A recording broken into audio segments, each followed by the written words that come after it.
And Charlie, this theater director who's so used to having control, is on the back foot the entire time and is, trying to find his footing. Everything about that was familiar in his life is now upended, and he doesn't really mourn, not necessarily love being gone, but love transitioning into this other thing. And I don't think it's really until he can perform, until he has an impromptu performance where it's something that he knows very well, that you get the sense that he maybe did it in high school, or he just knows it intuitively. But even, again, just by repetition or something else happening in your life that opens up something to you that, you watch a movie again and where you're at, you have a fight with your wife, or you have something happening, taxes, it inevitably, or something good. I mean, taxes and fighting with your wife are two things that come to me really quickly.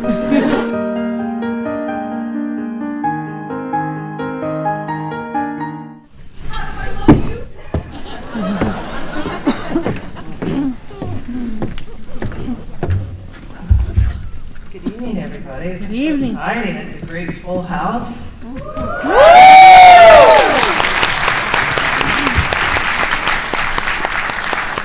How great is that movie? I've seen it 5 times.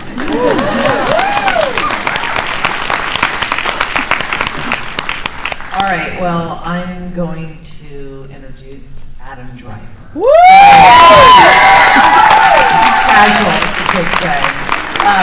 It's an honor. I love talking to Adam. Come on through.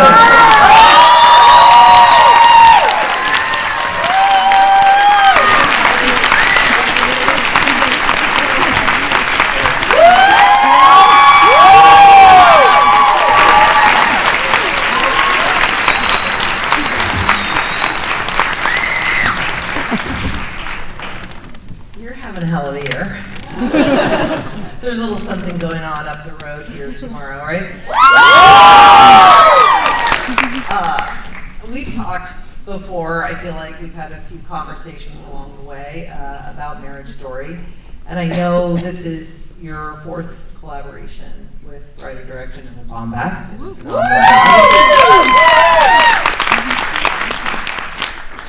I want to talk, I'm just going to go right into it. And I want to talk a little bit about your rehearsal process with him, because I know you guys talk a lot and you develop kind of along the way, and then he'll go underground and write and present to you. But when you get to the actual shooting to it, like take me through how that rehearsal is leading up to that moment. Well, yeah, you kind of said it. We have been talking about it for, we are friends, we see each other socially, and that always kind of devolves into what do we want to work on next. And so by the time we actually had started shooting, we had been talking about it for, 6 months to a year. I didn't really catalog how long it was. So I was aware of all of the things that we had talked about, and I knew he had been talking to other people, other lawyers or friends, and so to kind of see our conversations and his conversations put in such a concise, lean, high stakes script was really exciting. So that was we already knew a lot then, and then there was 2 weeks of rehearsal, similar to rehearsing a play when you're in some windowless basement that's overlit, in California. We taped everything on the floor and rehearsed it for 2 weeks. We went through it from top to tail. Then for bigger scenes that feel like they require just being in the space, we did that. So for the fight, we would go into the apartment and kind of feel that out, just us and Robbie Ryan, who shot it. It would just kind of be the 4 of us talking it through, and then on the day we again would go through it. So for me, it's great. I like a lot of rehearsal, and I'm used to it with theater, and Noah's scripts play very much like theater, where I know you do a run of a play where you've been doing it for 4 or 5 months. You do 8 shows a week, and always at the end of the play, you want to start from the beginning and do it again, because now you have a better sense of what it is that you want to do, just from repetition or something.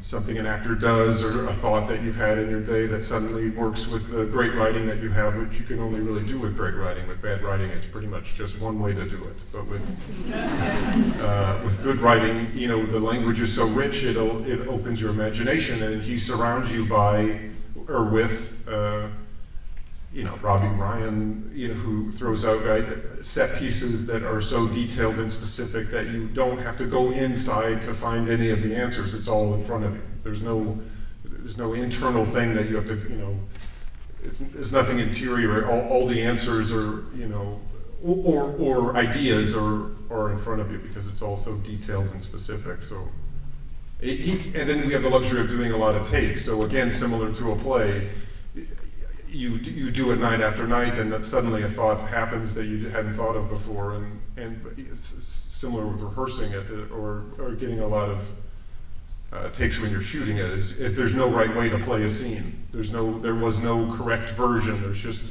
either we make it better and more economical, and then we have to stop eventually because someone makes us. There's so many shots in this film that are very, very long without a cut. As an actor, do you almost prefer that? Or do you prepare a little bit differently for that? I enjoy that. I don't know that, I'm trying to say if I prefer it or not. Yeah, I like the stress of that. And that it feels like, but then again, I also enjoy doing things where it doesn't help you, where you feel like you need a lot of stuff to do it, and that you only have one or two takes to kind of figure it out. So I don't know if I all find it all miserable. So I prefer one or the other. Right? But I do like the long takes, and then it does get to choreography, and then it's a whole new thing of how do you make the choreography not feel like that? And well, I want to talk about that because there's so many great scenes in this film, from when you arrive in LA and she serves you the papers in the kitchen scene and you meet all the family members. It's so physical. The scene with the knife, so physical. I love the athleticism in this performance for you. I think that Noah brings, I love how he brought out that best part of you in this film and on all those scenes, the comedy and the drama and all of it. In the moment when you have rehearsals, and I know Noah's very tedious about this, both of you guys are focused on detail, how much room is there for a spontaneous thought in that moment when you're filming? Like in the knife scene, or you're in the house, when you're opening up we understand that you haven't been there before, you're opening up a cabinet door that maybe is the wrong door, and you're doing all that, or the fight scene. Like, was there moments in that, when you were filming that were completely spontaneous? Oh yeah, all the time. And you mentioned one of them just then he didn't have the apartment before we had the apartment, so it was described in the script, but we didn't have the logistics of it worked out. So things like trying to grab a cabinet was something that we came up on the day. He doesn't really know this house, so he imagines that they open a certain way and they don't. So it's like little things like that we found, or a balancing cooking special meal and like, okay, where's the timer on this oven? It's different than what I had in my mind. So there's a lot of adjusting things like that on the day. So it's it's again similar to what I was saying before. It's he just gives you different boundaries. There's no changing the text, the script is the script, which is fine with us, and the blocking is very considered and thought through. So if anything, it relieves that problem. He didn't just like put a camera in a room and say, just wing it and see what happens. It's all very choreographed, which I enjoy, because then you can just lead into it. And you have to know your lines. You have to not just know what you're saying, you have to know them so well that you can forget them. And then be available for whatever happens. So in that sense, it's nothing but helpful. Having repetition and just having very clear boundaries, so hopefully that thing will happen of what I enjoy about acting is the conscious and the unconscious start happening, where you know exactly that you're supposed to look this way and you're supposed to say this line and you're supposed to mean it, but then by sheer repetition or getting something from the other actor, suddenly you're listening in a different way, and the scene plays in a different way. I mean, how many takes did you do when you fell to the floor with that knife scene? I loved hearing the audience backstage, and everyone's like gasps. Oh, when the blood is just oh, flowing. yeah, I don't remember. Yeah. I passed out. Yeah. Well, speaking of actors, Scarlett Johansson plays Nicole. Part of what I think is so winning about this movie is your chemistry. You guys have, you know, we're watching a relationship of 10 years on the screen. As actors, how do you get to that? Well, I think you can really only do it because it's Scarlett and because it's the script. That the script is so clear that, you know, we just have to say it and mean it and not really add a lot on top of it. And you know, Scarlett was prepared and available and there, you know, which is a big thing. She wasn't anywhere else, which sounds as like a backhanded compliment in some way, but it's not. It's really hard to work with people sometimes who are just they're not anywhere else. They're right in front of you. So there was nothing that we had to work on. And what is it about your temperament with Noah Baumbach that you think makes you guys such effective collaborators? I mean, I don't know. There's something about, he is an excellent communicator with everybody, not just the actors, but every detail on the set. And he's on a constant quest to kind of make that more economical with everything. Every conversation that he's having with you, he's having with, you know, with the camera department, with costumes, with, you know, there's such specificity in what it is that he's after that I completely trust him. And he doesn't take, you know, it for granted that we're making a movie. We're making this thing that we're asking people to, you know, come and watch and leave their house and, you know, come here and be in a room of strangers, and we're asking to take like 2.5 hours, you know, of their time. It better be interesting or worth the effort. And us ourselves, you know, want to get something out of it also. We've left our families to go, you know, be with people who you're forced to be intimate with for 4 months, you know, and then we're never going to see them again, probably. Like, what are we doing, you know, if not trying to make something that hopefully is interesting or has a point of view, and if it doesn't, that sucks and we failed, you know, but hopefully the attempt is, as, you know, how do you make it as if it's life or death, even though it's not, you know, because movies are so democratic, you know, they find their audiences, you know, in places that theater doesn't. You know, middle America, or, you know, that's what I love about movies. I have no relationship to Scorsese's movies. That's not my world. But, you know, something about those movies are, you know, what a great opportunity. You can't fuck it up. So I think there's a lot of that, and just his temperament. He's on set, everything's incredibly focused, incredibly prepared. He's not a passive observer. He's very much an active audience member with you. You know, you feel totally safe. He's not yelling or screaming, you know, ideas, you know, with a megaphone. It all feels just like an intimate conversation that started, in our case, at dinner tables and just moves to different locations until it's over. Yeah, and he doesn't like lunch. That's what he told me. He's like, there's plenty of food. We don't need to stop for lunch. He's been crazy all day. Yeah. Chicken of love about it. Part of all of you is in this movie also, which I love. This character's from Indiana. You're from Indiana, aren't you? And right, shout out, anybody? Nice. I love when I hear a little twang of that kind of Bay, that Midwestern twang comes out. Just a little bit. Yeah, you can't quite do it, but it comes out a little bit. Okay. Why did you think it would be interesting to have to do that?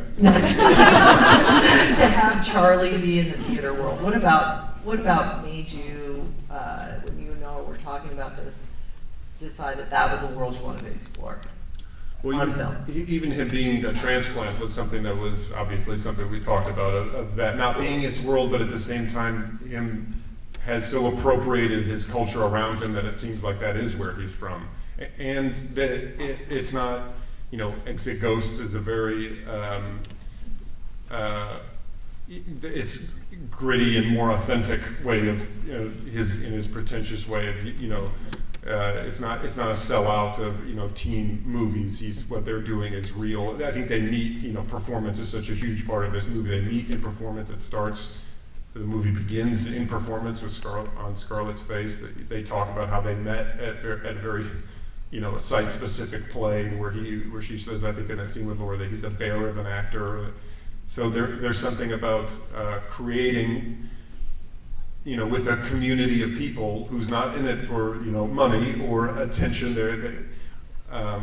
It feels more scrappy and authentic, and by that, all the more heartbreaking that they would leave and all the more offensive that he would have an affair with someone that's such, you know, a nucleus of people. And just to further highlight, they're, you know, just completely on different paths. You know, they're separated in almost every way. You know, now even ideologically, that what they want out of art, this thing that they shared together, is now different. You know, so it's things like that we talked about. I love the way he starts with, like you said, with the performance and ends with the performance. It's amazing. The Sondheim, you know, being alive. Yeah. He's great. How is that performing that song? It's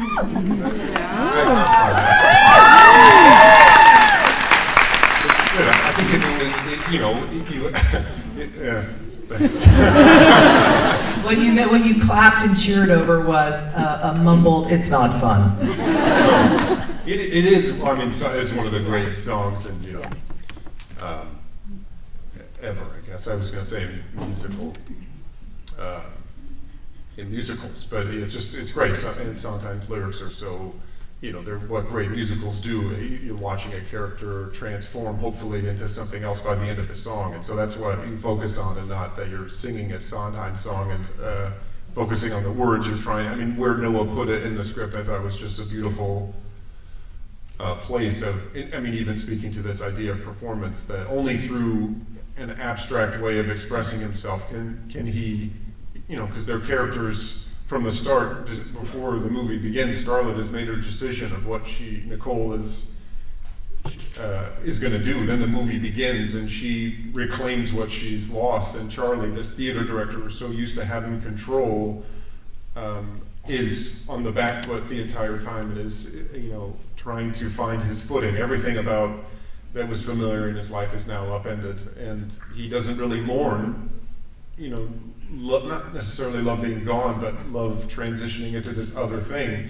And I don't think it's really until he can perform, until he has an impromptu performance where it's something that he knows very well, that you get the sense that he maybe did it in high school, or, you know, he just knows it intuitively. But even, again, just by repetition or something else happening in your life that opens up something to you that, you know, you watch a movie again, and where you're at, you have a fight with your wife, or you have a, you know, something happening, taxes, you know, it inevitably, or something good. I mean, taxes and fighting with your wife are two things that come to me really quickly. That just changes your perspective on that thing that you thought you knew, and only then can he actually mourn, you know, through the lyrics of someone who's saying that, you know, that the thing that they didn't want their entire life, sit in my chair and ruin my sleep. They actually, that's all they want. The thing that they were rejecting, now they wish they had it. And I feel it's the same for him. The thing that he took for granted, he covets in a way, and it's unexpected. And I love that part of it. And it's abstract. It's not a speech where he says the thing that he's feeling, which is what I hate in movies. Or people saying their feelings, I can't stand it, But, it's only through then, it's a testament to Noah's writing is, hopefully you get to watch him begin to mourn, and that hopefully carries through the rest of, to the end. Yeah, I think it's so moving when we see you walk and you're walking and talking, and the way he shot it all in kind of one shot.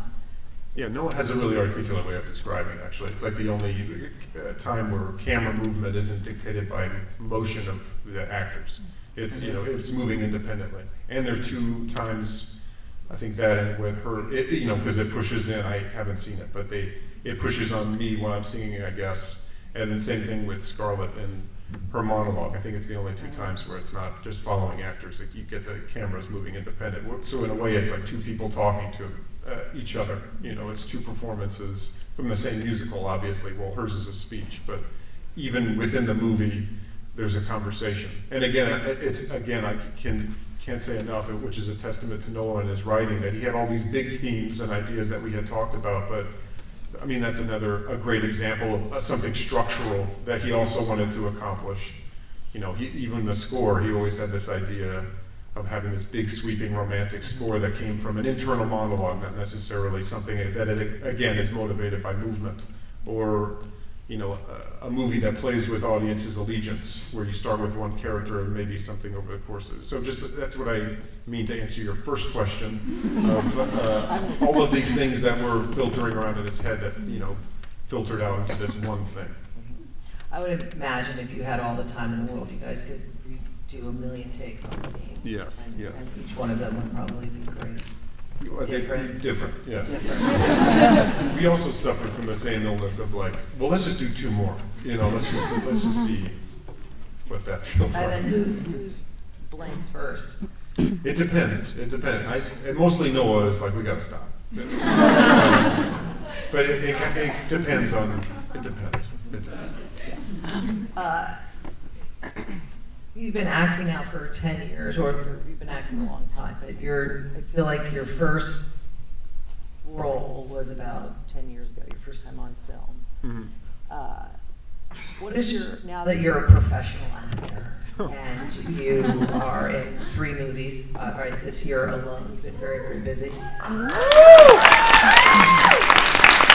Also, I have no choice when those come out. Oh, I know. I wish I had a choice, but I don't. Isn't that funny the way that Yeah. It's like people have been saying that to me. Like I've had nothing to do with like they make them and then you go away and then they come out. Wasn't it Jessica Chastain that had 9 movies or something come out in the same year? Yeah. I think those movies didn't suck. I don't know what they. You've done them, and you're going to talk about all of them. Yeah. But for you put in your time. You tried out for Juilliard. You didn't get in. You went into the Marines. You had an injury. You got out of the Marines. You auditioned again for Juilliard. You got in. You went to the conservatory all 4 years. You worked. You hustled. You waited tables. You did all of that. Now you're doing it. You're making a living at it. What is still your favorite part of the day when you know that you're going to act? When you know you're going to work? I mean, honestly, when it's over.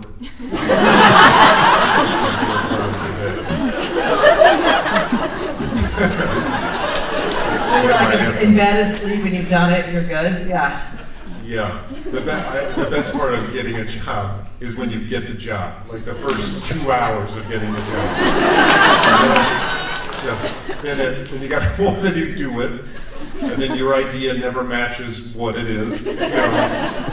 And then you wait a year or 2 years, and they come out, and this is a bad answer though. But to answer, but what you just described is that is the answer to your question. But what you just described is still the thing that I don't understand. That is, making a living as an actor is a miracle in and of itself. Just to say that that's what you do as a job, and to think about it is. Even thinking about it is an embarrassment of riches. That you have to give it focus and attention. I do have those moments, and then on top of that, the people that I've got to work with, and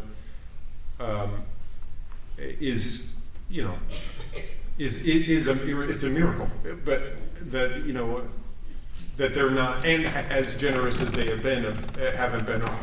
well, now let me just tell you what to do, and I would be, oh, okay, yeah, I'll just do what you tell me to do, but that they want to give you responsibility, and it makes me take ownership over what it is I'm doing, and all that stuff. I've been incredibly lucky with not only the people that I've got to work with, but that I just get to do it anyway, is a miracle.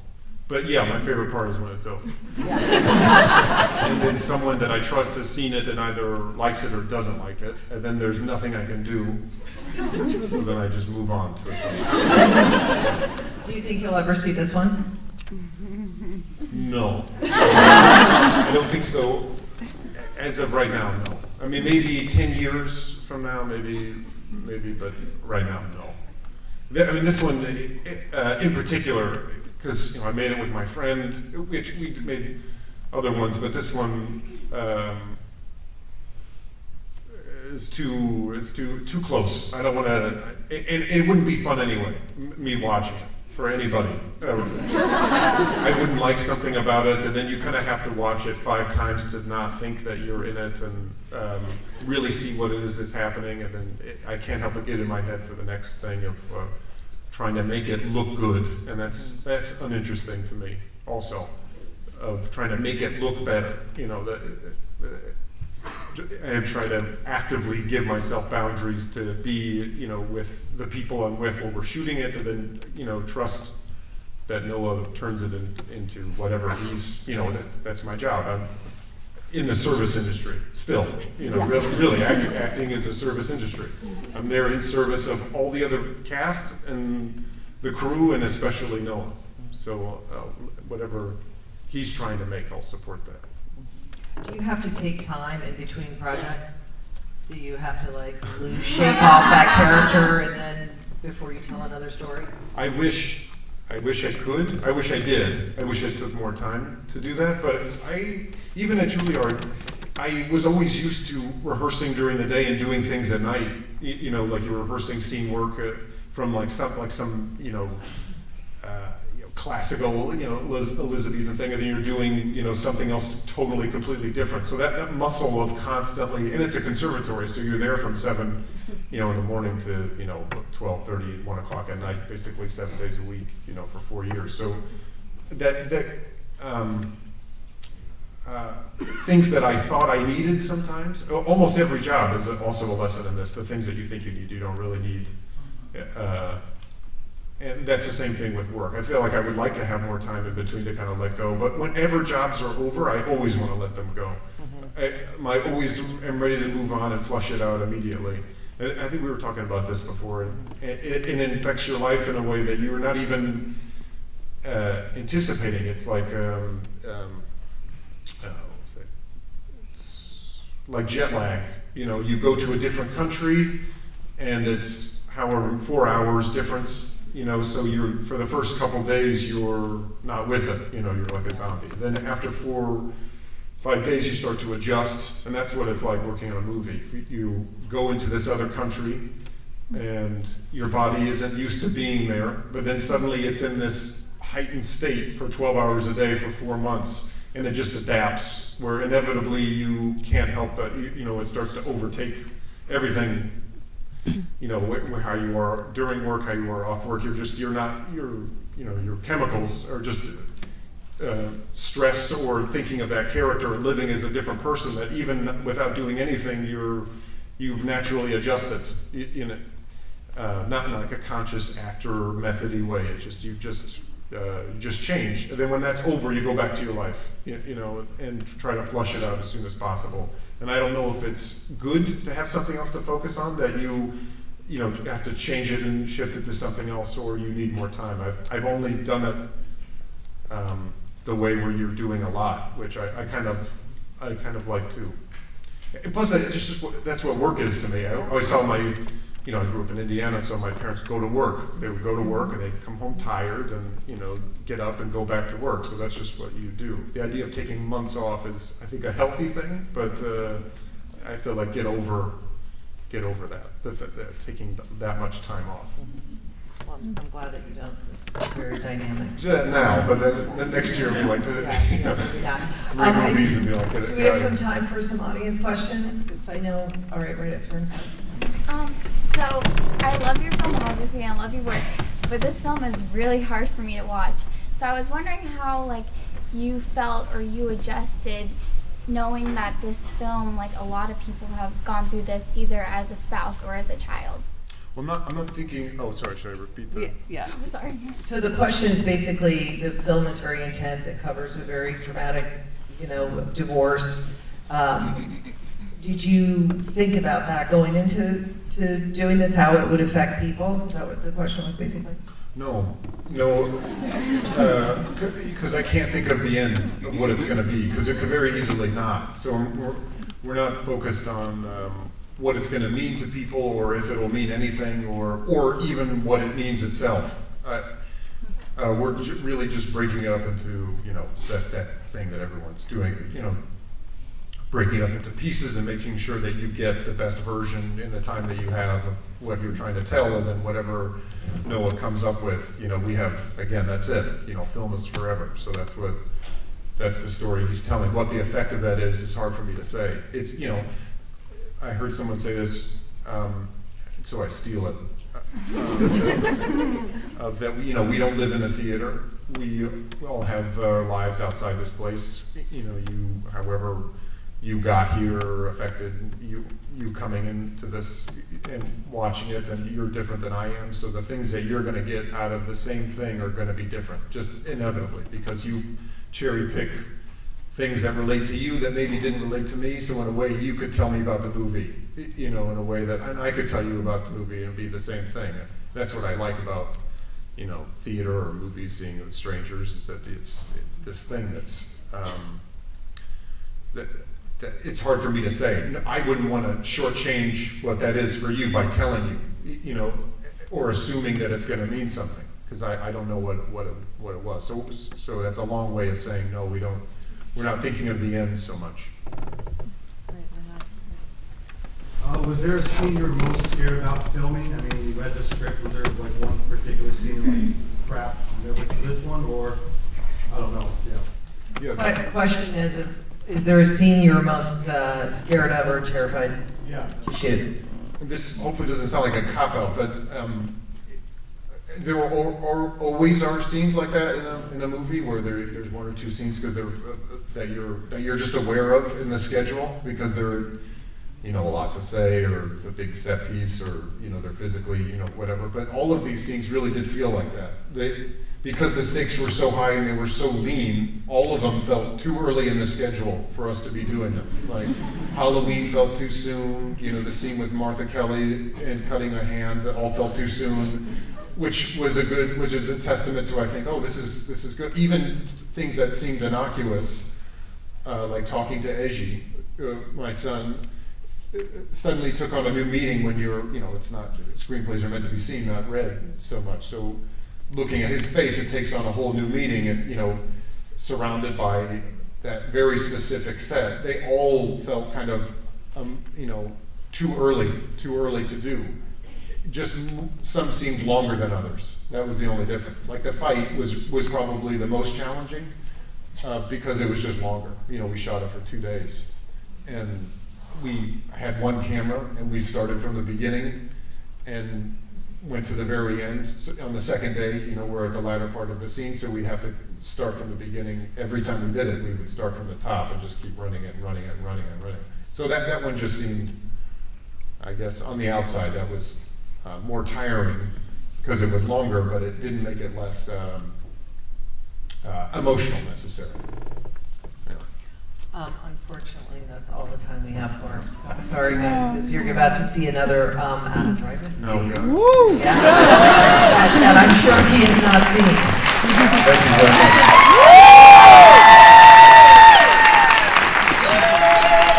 Congratulations much. on everything.